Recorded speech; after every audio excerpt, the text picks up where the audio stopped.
Қауіпсіздік қай кезде де маңызды. Әсіресе балалар қауіпсіздігі өмірлік мәні бар мәселе.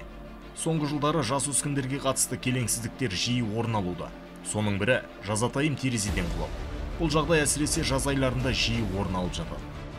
Жыл басынан бері қала көлемінде 4 баланың терезеден құлау фактілері тіркелген. Басты жауапкершілік ата-анада. Мүмкіндігінше әр әке мен ана бала қауіпсіздігіне жіті мән берген абзал. Бала кішкентай зерттеуші, сондықтан ол айналасын тану мақсатында түрлі әрекеттерге барады. Оған қоса балаларда қасында ата-анасы бар кезде қорқыныш сезімі болмайды. Сондықтан 1-2 минутқа алаңдап кетсеңіз де қайғылы жағдай орын алуы мүмкін. Бала ата-анасының және отбасындағы басқа да ересек адамдардың әрекетін қайталайтынын және олардан үлгі алатынын ұмытпайық.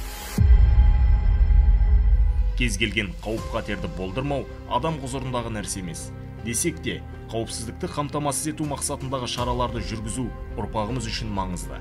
Кішкентай ғана кемшіліктің соңы өзекті өрттер өкінішке ұласпасын десек, абай болайық.